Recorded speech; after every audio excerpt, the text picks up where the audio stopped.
gentle, be gentle, waves of grace. Be gentle with yourself. Come with your questions and hear the other. Above the fruit afraid to listen. Look at the disenfranchised, the disillusioned, whether I agree with them or not. Because politics should not be a blood from sea to shore. So be gentle with yourself. My religion force me has been hijacked. Be gentle, same with yourself. Put the light on questions and heal your heart. Turn it on and leave it on. Look at many can change the side of the disorder. Whether I agree with them or not.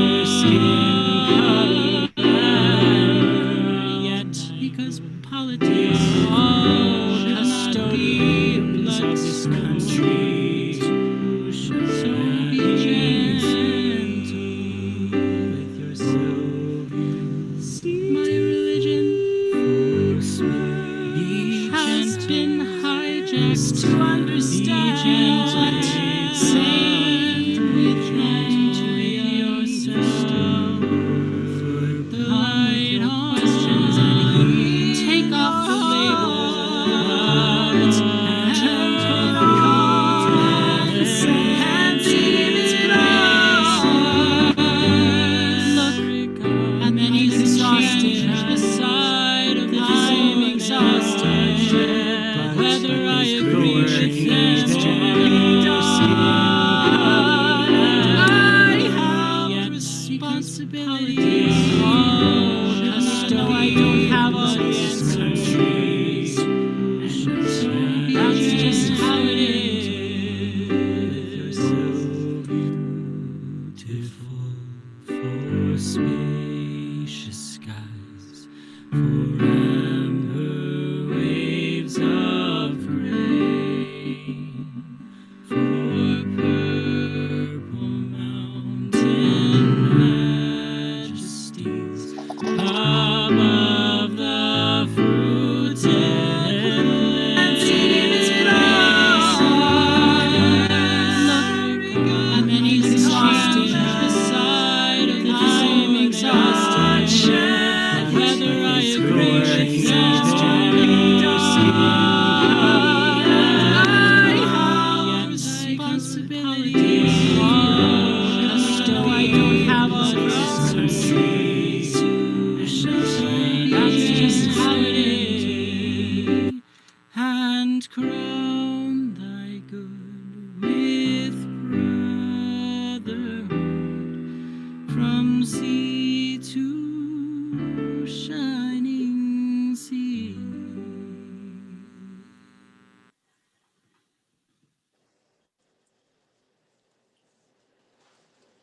Wow. Wow, isn't that amazing? Hi, I'm Donna Murphy, lead organizer of Braver Angels, and you've been listening to Micah Hendler's stirring version of America the Beautiful, which he sang at the end of our Hold America Together national gathering on January 12th, attended by 4,500 people. The words of Micah added were ones others had said during the gathering. If you missed that incredible event, we'll place a link to it in the chat box. Luke, could you do that right now? A recording of Hold America Together. So, welcome to the Braver Angels discussion of the documentary, The Reunited States. For some of you, this will be your first Braver Angels event, and for others, it may be your 20th. All of our events contribute toward our mission of building a house united by enabling people not to change their minds about the issues, but to change their minds about each other. As Abraham Lincoln said, we are not enemies, but friends. We must not be enemies. The film tonight follows unsung heroes working to bridge our political and racial divides. We are blessed that three of those heroes, two in front of the camera and one behind, are with us here tonight. But first, I'd like to introduce some of our Braver Angels' own unsung heroes. Janet Sedgley and Luke Phillips are our Zoom managers, and Rin Corbet is our troubleshooter. Contact Rin if you're having really bad technical difficulties. And Luke, please put his contact information in the chat box. Thanks, Luke. This evening's moderator is Braver Angels' own Mark Church. He's part of the Seattle Everett Alliance leadership team in Washington State. Mark grew up in the Midwest and spent a big part of his adult life overseas teaching in international schools around the world. He now works in educational research. He has a big passion for understanding other stories and experiences, and we're pleased that he's here to structure our film discussion tonight. Take it away, Mark. Thank you. Thank you very much, Donna. And thanks for sharing that beautiful music. I was very touched by that. I think not only the tune, but also the message, and also the constant theme of our country being beautiful with all the voices coming together like that. That was great. I really appreciate that. Anyway, hello, welcome to all of you beautiful looking people. Talk about America the Beautiful, Donna. Look at the beautiful people we have on our screens here. I think I've got 4 pages worth of folks here. And we just really just want to welcome everybody tonight. You're coming in from all over the country. And some of you coming from big cities, some of you coming from small communities, and all the places in between. And we just welcome you all this evening, and just also acknowledge you could have been doing anything else with your evening, but you had to organize yourself out there to get yourselves in here. And Braver Angels just really appreciates that. I think that brings hope to the work, that there's people like you that want to come together and talk with one another, get to know each other's life experiences. So as Donna may mention, I'm Mark Church. I live in Seattle, and I'm going to be this evening's moderator. I was a teacher for a long time, so sometimes you can't take the teacher out of a person. So if I get all teachery here, you'll have to forgive me. But I do want to be a little teachery here by giving you a little bit of the structure for tonight's Q&A.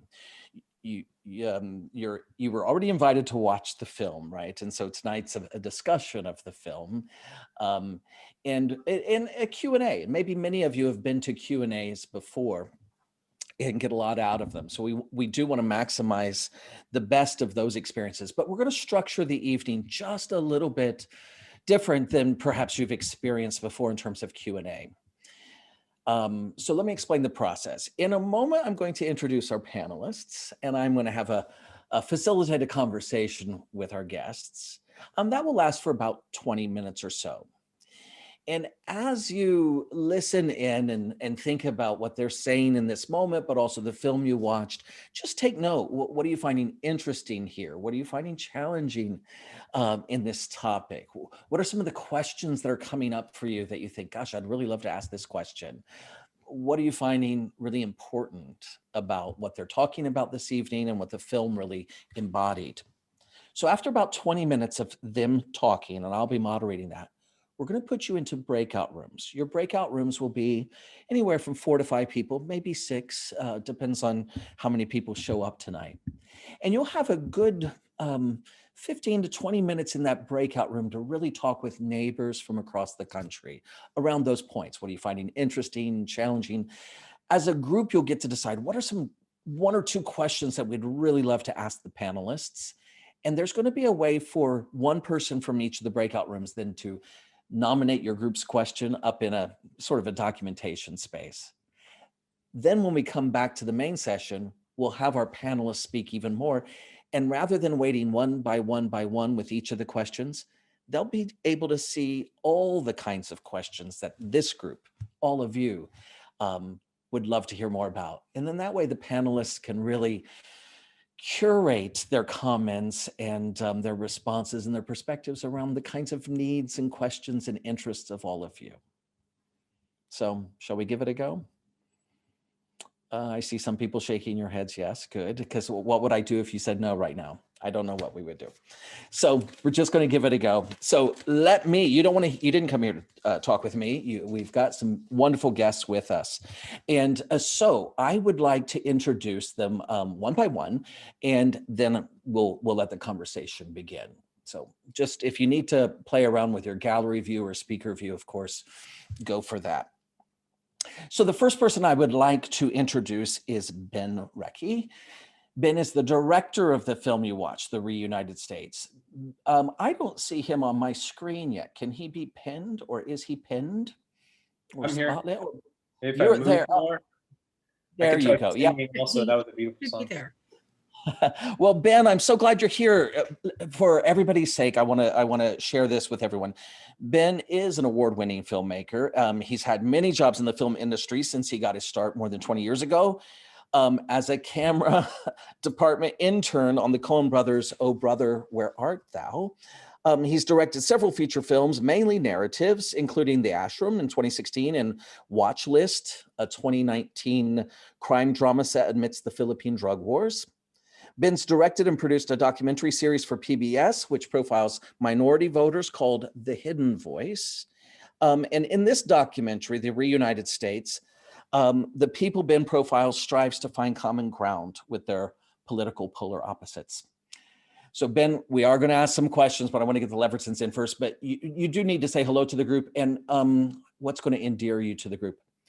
Ben, if you had to pick your favorite American singer-songwriter, who would it be? So say hi to the group and who's your favorite? And it's got to be an American singer-songwriter. Yeah, well, that takes the Beatles off the table. I would probably say Elvis, just because it's what I grew up on with my parents.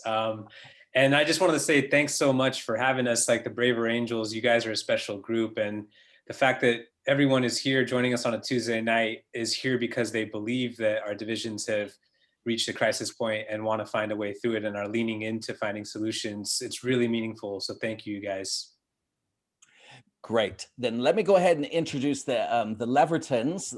Those of you who watch the film already know this couple, of course, because you saw them in front of the camera. This is Erin and David. Do you say Leaverton or Leverton? I'm so sorry. It's Leverton. It looks like we'll Leverton. Answer to either. I've been Leverton all my life, so I'm happy to be Leverton tonight. Well, Leverton is what it is, and I'll do my best with that. But they're both on the same screen there. As you guys recognize them, they are the couple that did that crazy thing of being in an RV around the country, if you will. Let me just maybe kind of mash both of these introductions together. David, as you know, was a Republican strategist living an upper middle class lifestyle in Texas, or so it's been written in some other places that introduced him. Just living the high life there. But I know he grew up in Tennessee. He went to the University of Tennessee. He just told me that a moment ago. But as you know, David began to really wonder kind of his role in the machine that was just sowing all the division in the country, and just kind of wondering, is he a part of that? What is his part of that? Or where is this coming from? Really had some soul searching there, as you watch the film know. And so he and Erin responded to all of that sort of questions that they had inside, and pulled up their roots, bought an RV. They traveled through all 50 states. Wonder how you got that RV out to Hawaii, and traveled through all of them, talking to people. And I think the one thing that I really came to appreciate about David's story in particular is that he listened. And he intentionally listened to voices that were maybe not being heard, or maybe not being heard by him. And he was willing to try to understand. And that meant so much to me as a viewer. Erin, as you all know, is a mother, a designer, an author, a lifelong learner. She too went on this journey, as you know, with their children, Grace, Mary Catherine, and William. They went through the country. They got to know lots of people. And they've taken this journey and learn from it, and that's influencing the work that they're doing now. Erin's got a big voice out there. She's followed by many people on her blogs and other kind of social media outlets. And just, Levertons, thank you so much for being here. You want to say hi real quick to the group, and what's your nominee for American Singer-Songwriter? Your favorite one of all? Yeah, thank you so much, Mark. we love the heart behind this organization. We share a heartbeat with you guys, and Yeah. it's very, very special. Just what you're doing, what you all are passionate about. And so we consider this being part of just a family gathering tonight, and we're really honored. And I'll let Dave pick the singers, My was it singer-songwriter singer-songwriter? for tonight is going to be Lee Greenwood for many reasons, because, you know, from the lakes of Minnesota to Oh, the no, don't hills of, start. and so many Yeah. things. But that was, oh yeah, you know who's loving that song? Fred is loving that song. But that song is real special because on Erin and my first date, I did karaoke to I'm Proud to Be an American. And on that moment, I could tell that she thought I was kind of a cool guy. And from there, here we are years later, and we still love each other. And so Lee Greenwood brought us together, and Lee Greenwood's going to bring us home, baby. Okay, well, I have a different singer-songwriter. Sorry to Something say. more practical, maybe. We just talked about her, Dolly Parton. Oh, Dolly. If anyone in the world if I could have her as a mentor, I would do it in a heartbeat. That's good. She's amazing. Okay. Sevier so- County, Tennessee girl too. That's East right, Tennessee. Tennessee. There you go. Dolly brings us all together. So look, you, Ben, Erin, and David, you may have just endeared yourself to some in the audience, and I can't imagine that that would put off anybody in this group. Those are all wonderful nominees. But here's the thing. We're here to talk about your film, The Reunited States of America. And so I want to pose a couple of questions here for you up front. I'll post this question and you can each have a take at it, and then we'll get into some other kinds of questions. But you know, you made this film. It came out some time ago. What was it? 2018 was when you were in product making it. 2019 was that the journey. Anyway, the film is out now, but of course, it came out well before the events of recent days. You know, we've had a presidential election that was quite polarizing. It was. We've had an inauguration. We've had all sorts of other events that are happening that a lot of us are living in disbelief around, or just really rethinking lots of things. So I'm just curious if you could all respond to, are there any elements of the film, any themes in the film for you that have come up for you in recent days as being particularly salient? Like you think, wow, I knew it was important then, but I really know it's important now in light of recent happenings. Ben, you want to kick us off, the brains behind the operation? Yeah, well, sure. I mean, I think that when we started this journey, we had no idea the world that it would come into. And it's really been this process. You know, we finished the film before the election was when we kind of like finally delivered and, you know, finished editing. And there's always this hope of, oh, let's release it, you know, before the election. Oh, we should release it after the election. And, you know, it actually feels like now it's coming out at the exact moment when it's most needed. And so we really tried to make it sort of evergreen and not talk about any specific timing, you know, things that would date it, as much as how do we explore ideas that have been there for a long time, were there when we shot, and are still here and will continue to be stuff that we wrestle with for a while. I think that, you know, what maybe has changed in the past couple of weeks is that it feels even more divided, to the point where it's hard, like people are, where it was hard to talk about how we can come together before, like unity is a word that's banned from both the left and the right now. And so the idea that we can actually get along and repair things seems even more far-fetched. And, you know, maybe that's why there's even more need for these conversations and a film like this. And so while the challenges have grown, the desire and need for this conversation also has. Is there any, Go ahead. sorry, I just want to just ask Ben on that.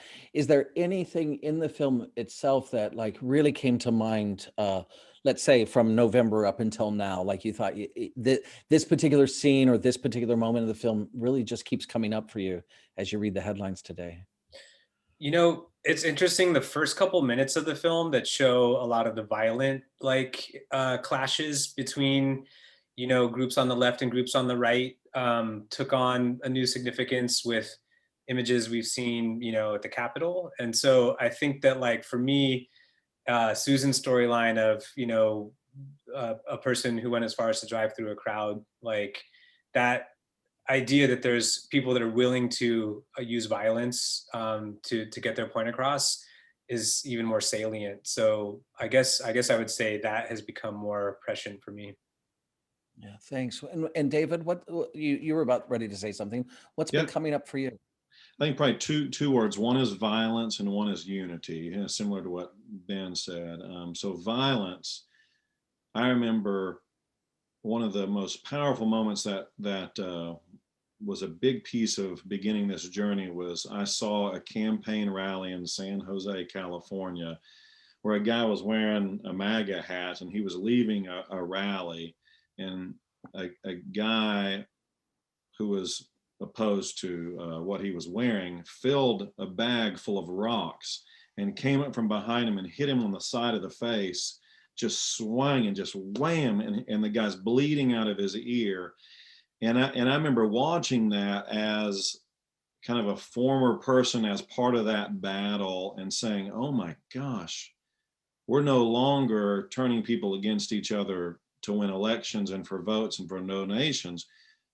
What we've done is actually cause people to fear and hate people so much that they're willing to shed blood over this. And that was such a watershed moment for me, is that this whole battle of Republican versus Democrat was taking on a whole new level that reminded me of something that happened in some of these other countries that don't have their stuff together.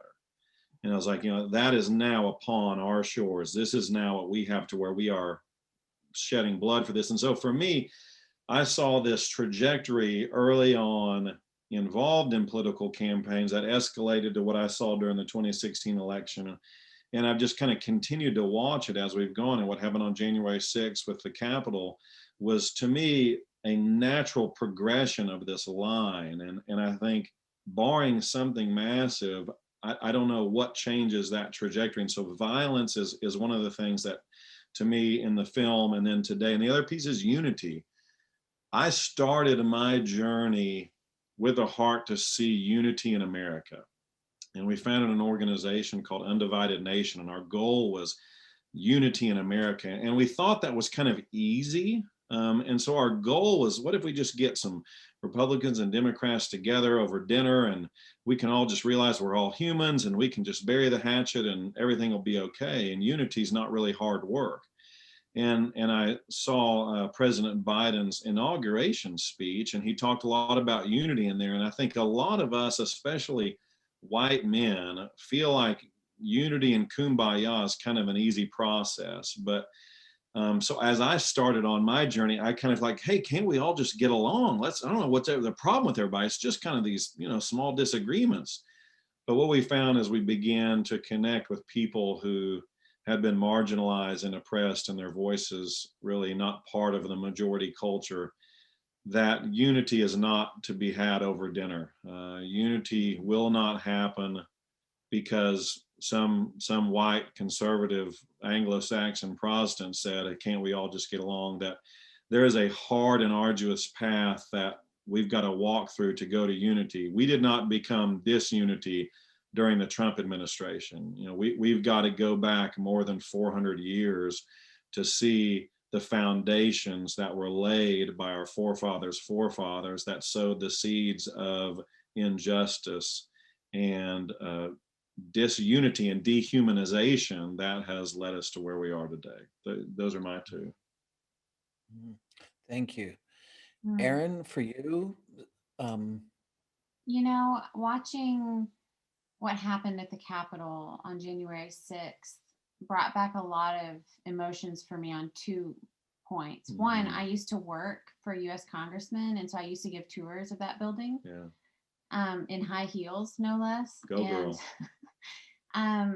It's a special place to me. It's where we met, and it was knowing the security that goes on there. It really was hard for me to fathom what was happening, and watching what happened through the lens of our journey reminded me of Michelle, the woman I met in Tulsa who lost her baby in the delivery room because someone couldn't see the value in that child and in my friend Michelle. And I see this happening over and over, that when we can't see the infinite value in another human being, we start losing people's lives because we begin to believe that it's okay to take life or to let life be taken. And that's what happened on January 6th. We allowed the things that make us different to cause us to lose sight of one another's humanity. And it creates this idea that we can measure value in another human, and it's a lie. And I think it creates the lie that we can measure our own value. And ultimately, every human life has infinite value. It can't be measured, therefore it can't be compared. And this is really the headspace that I'm in right now, is how do we get back to a place, like Dave said, I don't think we go back to a time in our history, because I don't think there was a time in our history when this was true, that we saw the humanity in one another fully and completely. But I think recognizing that we're part of a family, a global family, we share DNA, these are the things that, and you guys do this, like Braver Angels, like this is your bread and butter. You guys are all about connecting through story and finding out what connects us is the thread that holds the disagreement. And I think that's what we need right now. I think we're in desperate need of that as a nation. Yeah, I mean, it's hard for me not to listen to you as an audience member because it's really resonating with me. But as your moderator, may I just jump in just a little bit, because some of what you're saying here, and Ben, I'm going to bring you back in just a moment here too, of course. And everybody, this is just the first part of our conversation with our panelists before you get a chance to ask your questions. But the two of you just now talking about listening to each other and recognizing the humanity of each other and those lessons you learned. There were two dinner parties in the film, two dinner gatherings. Yes. One was Susan Bro, but one with your friends in Dallas, somewhere in Texas. Mm-hmm. And I remember you saying that your friends might think that you've gone off and become Democrat or something like that. Which is like one of the worst things that could happen to a conservative in Texas or something. So then talk about both of those dinner parties for you. What was important about them, or what did you learn from them? Talking with Susan Bro was one kind of conversation for you to continue your journey, but talking with your friends was another. And I'm just thinking about that under that theme of unity. And I mean, those people and they know you. What were those, I'm calling them those dinner gatherings like for you? What were the lessons there? You're talking about the Dallas one and all. Yeah, I'll talk about the Dallas dinner party. Those are all my friends from college. So, these are people who... You went to a good Baptist college, I went to too, a very conservative Baptist university in Texas. So you can imagine. But I think that, love is... Martin Luther King said love is the most durable power in the world. He didn't say agreement is powerful. He said that love is powerful. And I've said this before, and I feel like this is, kind of becoming my mantra. Agreement is very cheap and easy. Love can carry the weight of disagreement. And that's what unity is about. And so my friends and I, who grew up, being taught the same ideals and believing the same things, really without question, we now disagree on a lot of things. And that's okay, because we love each other. And they've got my back, regardless of, whether or not we voted for the same person. I know that's not always the case in friend relationships and in family relationships. I think a lot of people are dealing with what feels like the kind of differences that break the relationship, and that's hard. But, if we can keep... Dave always talks about how reconciliation moves at the speed of relationship. And so if our relationships are built on agreement, then they might be wobbly down the road. And so that dinner for me was about reminding myself, and I think all of us, reminding one another that our friendship is built on love and not agreement. That's good. And Charlottesville dinner, I'll talk about that because that was so awkward. You know, when Susan walked through the door, it was like, man, an elephant in the room was too small of an animal. There was something so deep between she and I that it was palpable in the room. And then, you know, we're trying to be friendly and all that stuff, and then at some point she just unloads.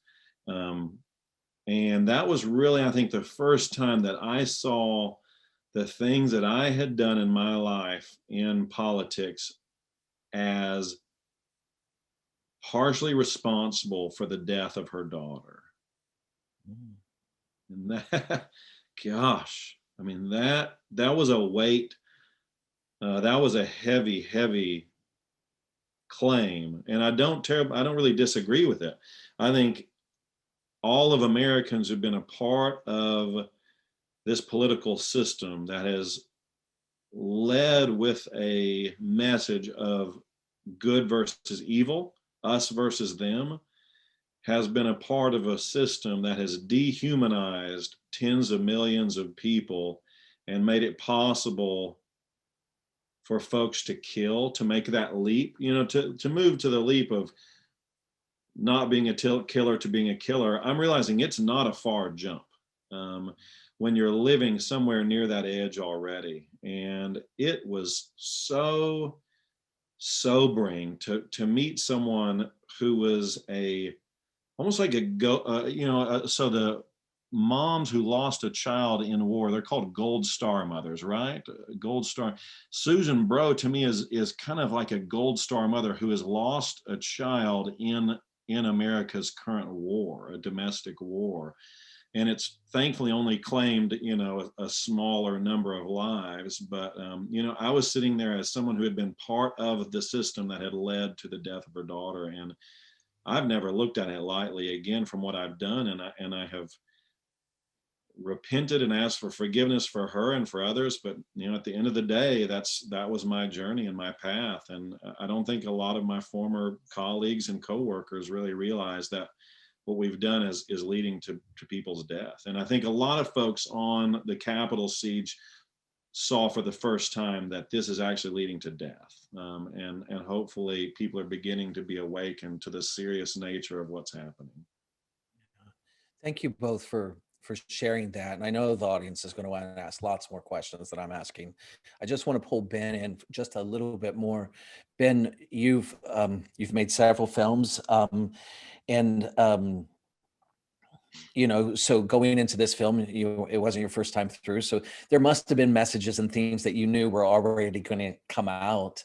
But was there any particular angle or any particular message that came out that maybe surprised you, Ben, or it came out in a way that you weren't really expecting? What were some of the unexpected things that came out from this film that you've made?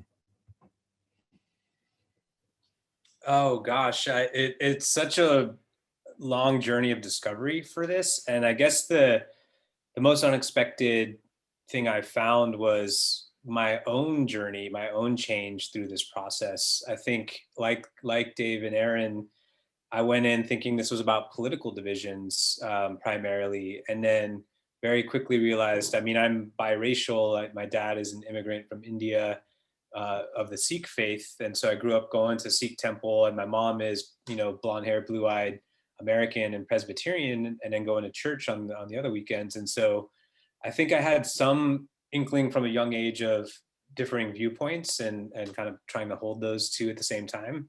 But for me, discovering the divisions beneath the political divisions, and just the depth of them, like I, you know, was so moved by Susan's story when I first heard her speak, that our first day of shoot is the first shot of the film where she was at the anniversary of Charlottesville, and she invited us, not really having met me, into her car with a camera crew while, you know, this really tumultuous moment in her life was going. And so I think I felt this tremendous responsibility, and same with David and Erin, this level of trust to tell the story that's very vulnerable about like things that are deeply personal and really tough to talk about. And so I've kind of, come up with this rule for myself that I never want anything I create to have cause any harm to anyone or inflict any trauma. And in fact, I want it to be healing. And the fact that they were all very understanding of even some of the vulnerable moments, like the one that David was just talking about with Susan Bro, like Susan came to that lunch pretty distraught and was also like, I don't know what's going to come out, but let's just roll the camera. But I think knowing that having those conversations, like, and capturing them would be helpful and healing to other people. And so I guess the kind of power of media, it's been used to divide us, but it can also really help us heal. And to me, that was a power of this tool that I didn't really expect or know. And I look back now and I'm, very humbled and proud of what we achieved. I also feel like I learned a lot. So telling these type of stories, trying to include all points of view is something I'm going to continue to strive to do, because I probably was limited by my own, beliefs and biases in making the film as much as I tried to stay neutral. And so I think those are things that really helped me in the journey of continuing to create these things. Yeah, I'm getting such an appreciation for, the importance of the story, like Erin and David's and Susan's and the others featured in the film, but also the power of the story framer, the story creator, and what you've brought to your craft then to bring this to all of us, to help us with our thinking, where we stand on things, where we can maybe heal, where we can maybe make a difference. So you all are just doing so brilliantly, but our audience, they need to talk, and the longer they stay silent, the longer they will be silent. And so I'm going to shift gears, audience, for just a moment, and I'm going to share my screen with you if I can. Audience, in just a moment, our Zoom managers are going to put you in breakout rooms. Now, in Braver Angels, if you're not familiar with Braver Angels, we seek to listen to one another, try to understand each other. We're not trying to convert each other or anything like that. We really are trying to enjoy the spirit of being neighbors as much as we possibly can. So recognize there will be blues in that room and reds in the room, and probably lots of purples and lavenders and lilacs and all sorts of people in your rooms. And so don't make any assumptions, but do make this assumption. Everybody here tonight really cares deeply about this country. And this film is our topic. And so when you go into the breakout room, we're going to be in there for about 20 minutes. Here's the discussion prompts. And please, Janet, if you can drop these into the chat as well, so that when people go out to the breakout rooms, they'll be there. But what's the most important point of the film for you? What do you find challenging, puzzling, difficult to understand? I mean, these are some big, meaty issues here. So that's important. What question would you most like to discuss? If you got a chance to be on the microphone and you're like, if you were sitting in my shoes, what would you ask them? That's your moment in your group to maybe come up with one question your group would really like to post. What's something you've found in the film that really expanded or stretched your thinking? Friends, did you enjoy meeting some neighbors from around the country? Did you get some vacation plans for after the pandemic? Now you got somebody that you know in Hawaii or Arizona. Okay.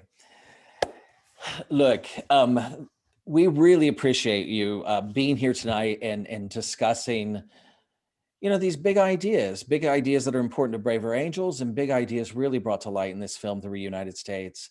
Just want to share with you how this last 20 minutes will go, and then we'll wrap up. We're going to bring the panelists back on. I was just talking with Ben and Erin and David a bit. We were talking a bit and nervously wondering, are there going to be questions on the Padlet? But Ben, David, Erin, as you can see, there's lots and lots of questions on the Padlet. So audience, here's the deal with this. Rather than going one by one with Q&A, now we've got the collection of questions. And so Ben, Erin, and David are kind of scanning over them, and they're just going to kind of curate and pull different ones that they'd like to speak to. And we'll just try to get to lots of the different themes that are coming up in the big question bank. if your question doesn't get addressed specifically, just please be forgiving, right? And for the amount of questions, the amount of time we have, it's not going to get everybody's out. But hopefully by doing it in this way, a lot of the big rocks, if you will be handled. So Ben, you're back. I don't know where you are. You must be pinned somewhere. Oh, there you are. You're right up there at the top. There you go. Ben, and then David and Erin too. You just, why don't you, we'll start with you, Ben. Just what are some of the questions that you're seeing in the Padlet that you'd really like to speak to? It's just really something that you feel strongly about or you've got some perspectives on. Yeah, sure. I'll talk a little bit about some of the choices in the editing for the film, because I think that's interesting, like, what was shown and not shown. There's one in here that says the word racism was not used. Was there a reason for that? We're actually going to go back and watch it. I didn't know that it wasn't used, but I think that's a very interesting observation, especially because, while everything is so politicized these days, even like words that we use. And so it's incredible if, these ideas came across without calling them out like that, because that's, sort of the delicate line that, a lot of us are trying to walk, which is not to, even calling out racism, which definitely exists and is systemic and lasting, has a loaded kind of accusation for some people that they feel like, am I being called a racist? And that closes down the conversation. And we always wanted to make this film a place to entertain some of these really controversial and difficult topics in a atmosphere of hope and love. So that was it. We actually, the one word that we were trying to avoid using was the name Donald Trump, and only because there was a lot of media attention that he was getting at the time, and we thought it would be amazing if we could talk about divisions without mentioning, any one person. But the reason we used that at the end was to reveal, one of the characters had voted for him. I think the other question that I'll just quickly jump to is Aaron voted for Trump. That's what he was referring to. I guess everyone saw the movie, so, but I know, again, another vulnerable moment of just saying let's, share these moments, because they're really invite people into the conversation. And so I'm glad that we were able to do that. I can't find the other one that I was looking for. Well, I tell you what, I'll just turn over to the Levertons a little bit, and then we'll come back to you. I also want to say this, Erin isn't the only person on this call that would have voted for Donald Trump in 2016, or even here in the 2020 election. But that aside, really the choices that you make as a filmmaker, and how do we put something together that's really going to be timeless, I think is something that I was hearing from you there, really allow people to engage. Erin, when you were looking at the questions that are here in this bank across the Padlets, what are some of the questions that are standing out to you that you'd really like to speak some more to? Yeah, there's so many good questions, Mark. Let's see. I think one of the first ones we can sort of knock out is what we're up to right now and what we've been doing since. So when we finished the journey, we moved to Charlottesville. And we launched our podcast, which is called Hello, My Name is America. And we worked on that for a year, and then we've taken a break from it for the past year. I wrote a memoir of our journey that I'm currently trying to get published. I have an agent who has shopped it around, and the publishing world is not really interested in a book written by a white woman that mentions the word race. And because race was a very big discovery of mine, it's been quite interesting watching that be a hindrance in getting my book published. The book is not about race. It's about human value and what I discovered about human value. So that is in the works. So speaking on that with the human value theme, I know that a passion of yours is really about the engaging with others. Yes. And then there's lots of questions here about how do we get other people to engage who don't want to engage. And Do you have some thoughts on that? Well, yeah, I've noticed several questions on how do I talk to people who I disagree with? How do I have a conversation? Um, and one recommendation I'll give right off the bat to anyone who's wanting to learn how to do that is Brene Brown has an excellent podcast. And after January 6th, she did one on the difference between shame and accountability. Her podcast is called Unlocking Us. And in that podcast, she unpacks why it's so important not to let yourself go down the path of shame and shaming people, name calling, dehumanizing, even to call someone a racist is taking them out of the category of full-on human and putting them into a category that's a little less than human. And I know that sounds bizarre, but it's true. When we begin to take away humanness with words, we begin to lose sight of the person. And so my big encouragement for anybody on this call who is wanting to have conversations and maintain relationship is to come into those conversations with an open heart to learn from the person that you're talking to. Because inside that person is solid gold, and they may not agree with you or see something from the same perspective that you do, but that's because they've lived a different life and have a different experience. And if you can connect with their story, like Michelle and I have nothing in common when it comes to our lived experience until the moment that we both became mothers. And that's where our hearts were knit together. So there is not a human being, I would argue, on this planet that anyone on this call could not connect with as a human being, because we were built for that. That's what we were designed for, is to connect. And so my two things is enter every conversation with an open heart and an open mind, and come into every conversation with a desire to learn something from the person you're talking to. Yeah, and I think, it's easy to say you are a racist a-hole, and the response that you will get from that person is going to be walls, negativity, and things like that, as opposed to a different way of saying, man, I want you to know what you said is highly offensive and highly racist. I know that's not who you are, or I don't believe that's who you are, but I want you to help you understand how what you said is really offensive. And the first thing says, there's no hope for you. You're done. You're dead to me. And the other one says, I do have hope for you and your journey, and I want to help keep you accountable for what you said or what you've done, in hopes that you could be a better person or something. So that's that. I've got a question here. Go ahead. Do you have something to say before I go on? Yeah. Well, I do want to hear that question, but what you were just saying really attaches to one of the questions I see here in the Padlet around how can I stop being judgmental and reach out with people that I agree with, and recognizing the humanity, even when that's hard to do, is what I think I heard you just say. So here's what David, helped me do that is an understanding that everyone is doing the best they can on that given day with what they have.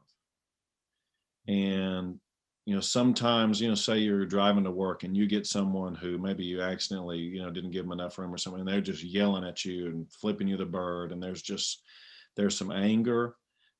I can look at that person and say, man, I realize that person is just doing the best they can today with what they have. And it's given me a lot of grace for other people, and to be less judgmental. It's like someone who bludgeoned a Capitol Hill police officer with a fire extinguisher. Man, like, what is going on in their life that behavior is okay? I'm sure it's something pretty dark and pretty hurt and pretty twisted. And man, I obviously hurt for the officer who died, and that's foremost, but man, what kind of darkness is the other person living in? And so it just has helped me when I see someone doing something absolutely asinine or violence, like, man, there is something going on in that person's life that has led to that decision. And boy, that is a dark place that they're coming from. And that doesn't excuse the behavior. Not at all, But yeah. it does help to maintain a view of of humanization, not dehumanization. It breaks my heart. Yeah. Yeah. I'm just going to ask Ben. Ben, is there a question that you were looking at here on this, on the Padlets that you'd like to bring some voice to? Yeah, sure. I mean, one thing I'll say just on what David and Erin were saying, which kind of talks to the judgmental question, or how do we get other people to engage and join the conversation? After having gone through this journey for the past 2.5 years of not just the personal stories, like Dave and Erin's and Susan's, but really the bridging world and all the organizations that are out there, I have been scarce to find something as useful as Braver Angels in terms of the way it applies family counseling techniques to political divisions. And so I'll probably speak into the choir, but if folks on the call haven't done the Braver Angels workshops, that's been the most transformative for me to understand languaging. And we're actually working with Bill Doherty and John and Kieran on the website to help translate some of these skills to make them more accessible about what you should say and not say. Dave had a really good point. Instead of saying there's something wrong with you, just say like, I felt this way when I heard this. So then it's not an accusation, it's an internal feeling. And just that simple thing of an I statement versus a you statement completely changes it.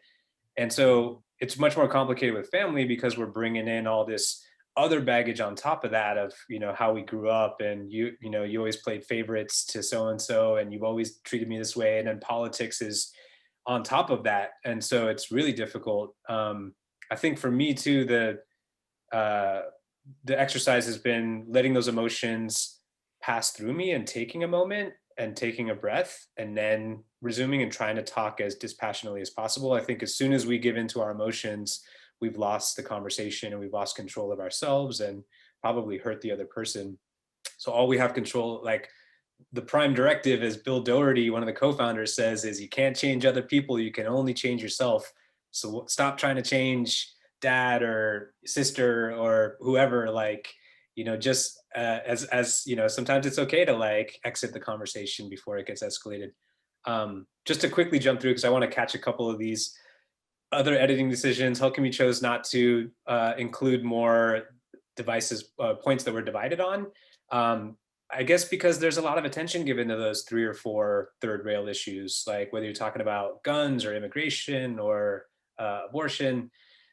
Those are the ones where we have very strong feelings and we're very far apart, and they get a lot of oxygen and people use them to win elections and sell newspapers. And so for us, it was like, there's a lot of hard work that goes into finding common ground. Why throw gas on the fire? Like, let's talk about the more things that we have in common, which is like hundreds of things. And there's plenty of room for that in other discussions. Any plans for a sequel? Yes.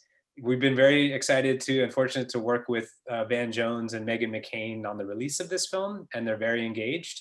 Van is doing a lot more work in this space, and he's expressed interest to continue some of these stories and some of the work here. So I think there's a really strong role that media can play, and the role of story in bridging divides. So I'll pass it back over and try and get the hot potato back to you guys. Yeah, I saw a question on naivete. Do you feel like you were naive and surprised by the extent of the racial divide in the country? Man, how I'll say is you don't know what you don't know. Like, I had no idea that race was a thing in America today. I mean, and that's y'all are free to laugh at me, but I'm like tens of millions of Americans that have no idea that race is still a thing anymore, because we saw the victories of the civil rights movement. We saw the election of the nation's first Black president, now the election of the nation's first, I think she's a self-identified African-American or Black vice president. Like, you just kind of feel like, this is old news. Why don't you guys stop playing the race cards? I mean, I was so absolutely naive to the fact that racism still exists today, and that there are systems that have been put in place since the very beginning foundational piece of this country that have supported my success as a white landowning male. You kind of think about who was in the room where it happened, to talk a little Hamilton. There it was mainly a bunch of white landowning men, right? No women were a part of that. No blacks were a part of that, and things like that. And so I had no idea that I woke up when I was born in 1978 already on second base in many ways. And it was tough because you kind of feel like, I did this, I got here. And for you to talk about all this white privilege crap diminishes how I've worked hard in my life, because I had no idea that there had been generations of policies and systems that have been set up that have led to the success of my grandfather, the successes of my father. And then when I came to this world, I came to this world in a totally different footing than many of my Black and brown and Native brothers and sisters. And so the level of naivete and ignorance was choking levels. I mean, it was so enormous. And so what I would ask those of you on this call, and I've been a part of some of these kind of bridging conversations, it's usually like 80 to 90% lean left, is to realize that a lot of the folks who are on the other side, man, they just don't know what they don't know. They don't even know this stuff exists, because when you wake up in the morning and you turn on your trusted media sources of Fox News and you read the Drudge Report and you listen to Mitch McConnell and the Heritage Foundation and the RNC, you're not getting the messages that you guys are getting when you're listening to MSNBC and all these other kind of outfits. Like, it's amazing how our segregated sources have shaped our journey, and then how we've actually geographically, I lived in a community that was like surrounded by people who looked, think, and acted like me. And so, like, man, hey, people have no idea what they don't know. It's hard to hold people to account for things that they've never even heard of before. Erin, do you have any questions that you've seen on there you want to touch? Well, just right before you jump in there, Erin, I do think, David, you're bringing up something a person has asked, or a group has asked, where does the media come into the divide that we see? And I think that's we what have no idea how highly influenced we are as Americans and as humans.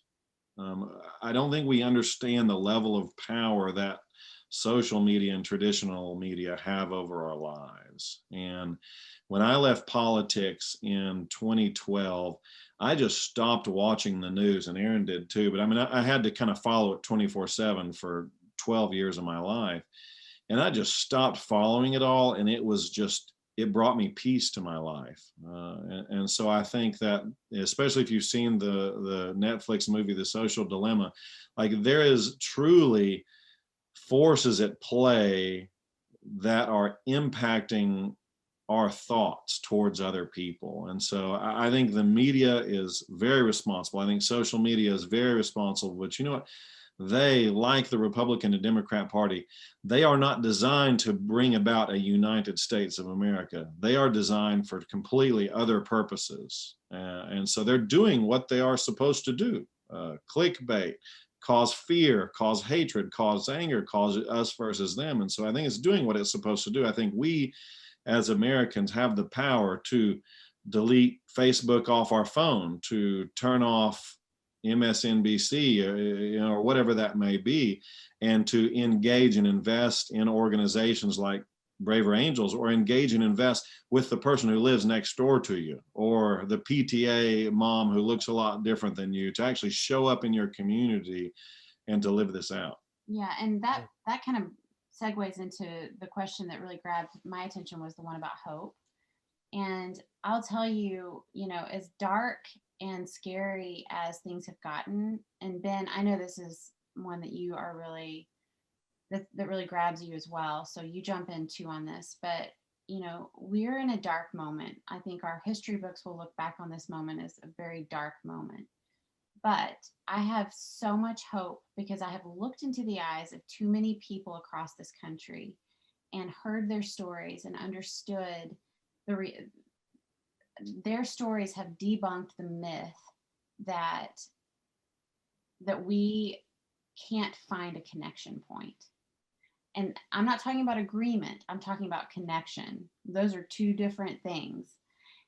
We can connect with people. I I can sit down with a woman on who grew up on a reservation in South Dakota, and I can have a conversation with her and we can connect. And I can find the splendor and the infinite beauty and the wisdom that she carries that I need in order to understand that I'm part of a bigger puzzle. I'm a little piece in a bigger puzzle. Bigger story. In a bigger story. Yeah. And if we can uncenter our own narrative and begin to embrace this That's idea good. that we are part of a bigger story, then it's actually exciting and invigorating and not boring to go out and find these people and hear their stories and connect and begin to find out the rest of, because their story is part of my story. What you said was good right there. I will give a thumbs up to that one. And I know that everybody can't go out and buy an RV and travel to all 50 states. Yeah. How about the average?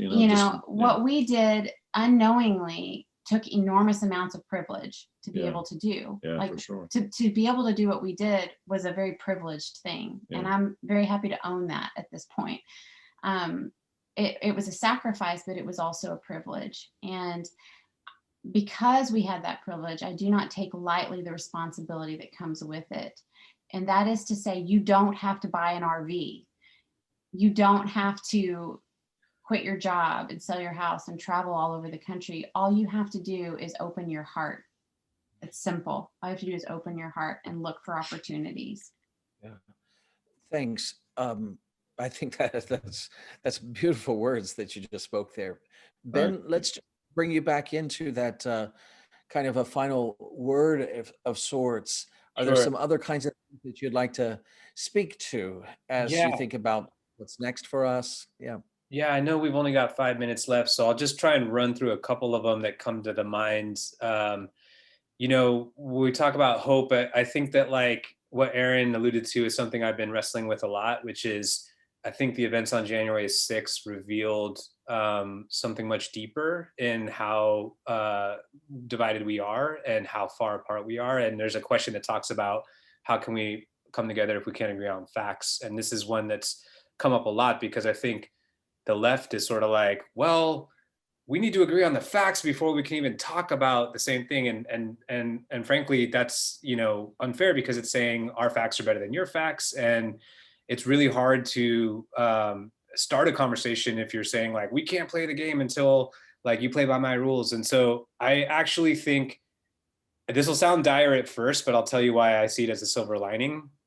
These divisions, have taken 20 or 30 years to get into. And I'm realizing that it may take us 10 or 20 or 30 years to get out of. And the reason I think that it sounds dire at first is that this is our generation's Cold War. And, there's another question in there that talks about, someone who stopped watching the film because they didn't understand where the divisions were coming from or wanted to hear more.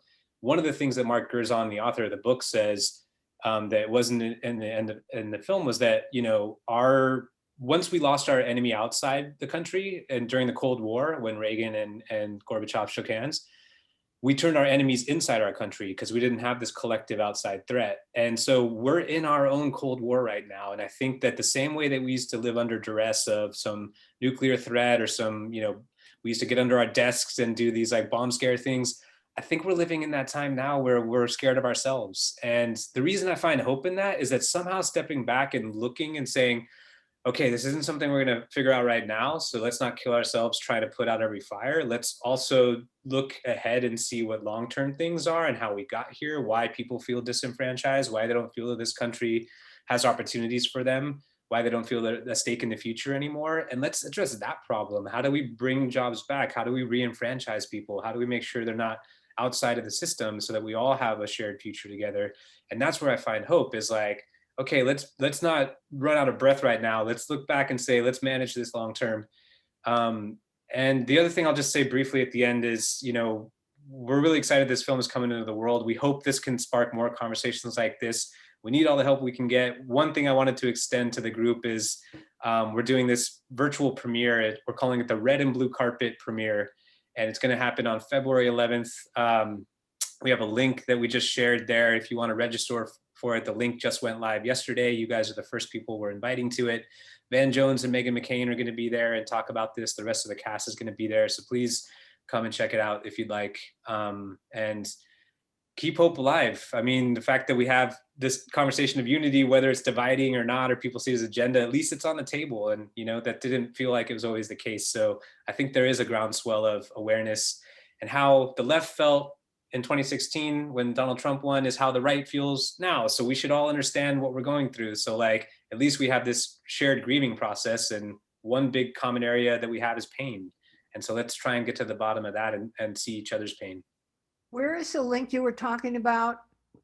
I've just dropped that in the chat for everybody, and I will do it one more time. Reunited States TV premiere? Yeah, reunitedstates.tv/premiere, and you can go there and sign up for it, and we'd be excited to have you. It's going to be an evening not unlike the Hold America Together event that you guys had that I thought was so brilliant. And so that's something that'll be coming up in 2 weeks from Thursday.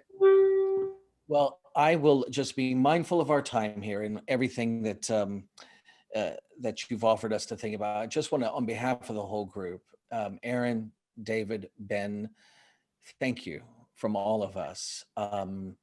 You giving of your time here this evening, just to carry the conversation forward, just means the world to all of us. And certainly all the questions that people had weren't answered directly, but you certainly did a great job getting some of the bigger themes across the questions out for our group, and just really, really appreciate it. And just thank you so much for making this film.